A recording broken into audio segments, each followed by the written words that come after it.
explain why Melania Trump would not be able to pull off such a look. Melania is so masculine looking to me, but she's smart to hide her face behind long, full, pretty hair. When you see these types of faces in person, you might not be able to tell as much how wide their faces are. Faces like Melania's need to balance out the harshness, and the best way to do that is with hair.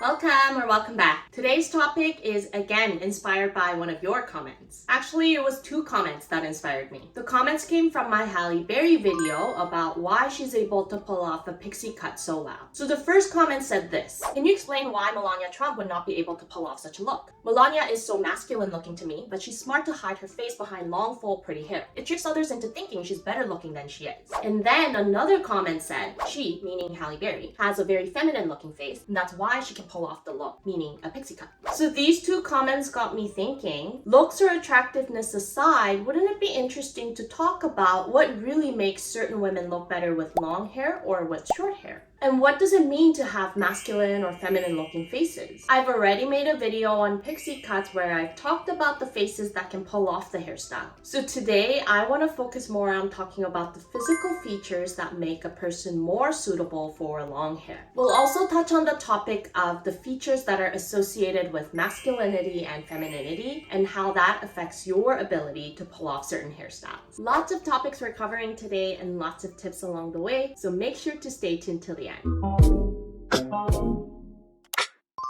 Okay, before we dive in, let's just clarify one thing from the first comment.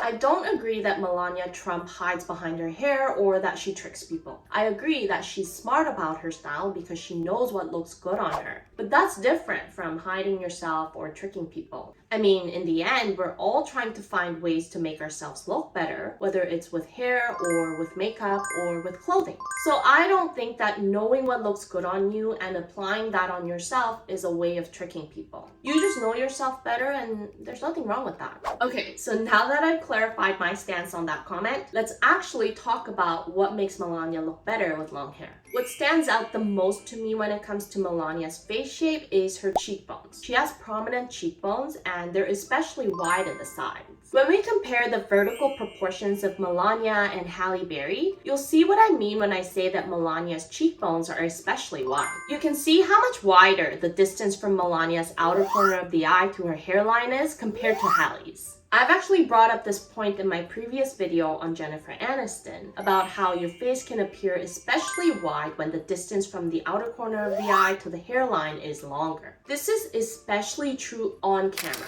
When you see these types of faces in person, you might not be able to tell as much how wide their faces are. But on screen or in photos, everything is captured in 2D, right? So that makes everything in your horizontal and vertical proportions very visible to the eye, and any areas that are out of proportion become a lot more noticeable when you're on camera. So if you've ever felt like your face appears unusually wide in photos, or if certain sections just seem to be especially highlighted, it probably means that you have an area within your face that stands out proportionally. And with these kinds of faces like Melania's, framing the facial outline with the hair is important because it covers the sides of your face, which makes your face appear less wide and more balanced. Now let's move on to talking about what makes a face appear more masculine versus feminine. Traditionally, the features that we associate with masculinity would include pronounced brow bones, deeper set eyes, bigger and higher nose bridge, flatter and less plump cheeks and lips, etc. And the opposite features like softer and fuller lips and cheeks, rounder eyes, a smaller nose are traditionally associated with femininity. But rather than labeling these features as masculine or feminine, the way I like to differentiate these features is by looking at the curvature of the lines. If we were to trace these individual features with lines, the features that are classified as being more masculine are made up of straighter lines, whereas features associated with femininity are made up of curvier lines. I'd say it's a similar concept to the Kibbe body types, right? With the Kibbe method, you can be categorized into 5 different types within a spectrum between yin and yang.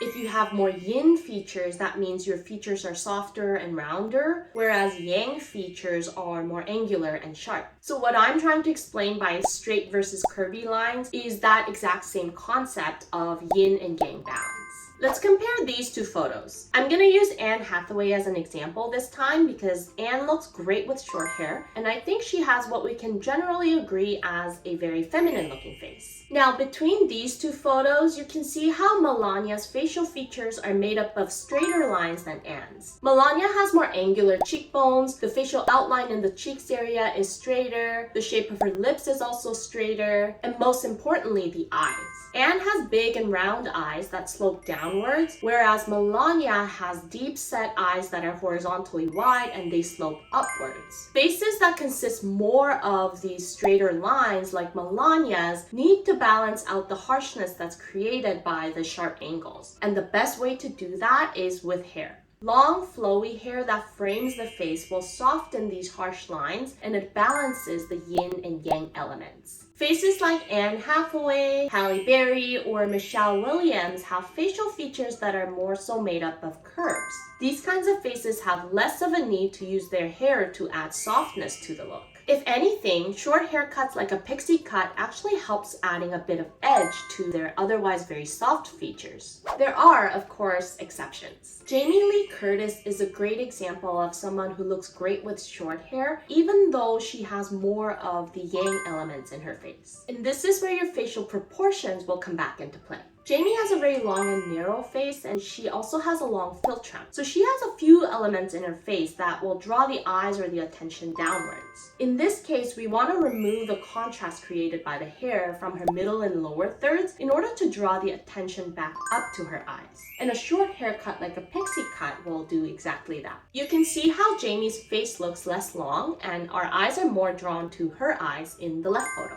As I always say, you can't just look at one element to make a decision. You have to look at all of the features and elements holistically in order to know what to prioritize first. So just because a face is comprised more of straighter lines or yang features or whatever you want to call them, it's not a bad thing. With Melania, the shape of her eyes is what gives her that sexy vibe. So as long as she uses her hair to balance out the yin and yang elements, the shape of her eyes totally work in her advantage. So rather than just conclusively deciding that one looks more masculine or feminine, I'd like for this to be a chance to approach beauty in a less black and white way. Because I think that finding your personal style is all about navigating through the gray areas and finding your own charm and uniqueness through the journey. As corny as that sounds. So here's a summary of tips for today. If the outer fibs of your vertical proportion is on the wider side, then using long hair to frame your face is a good technique to make your face appear less wide.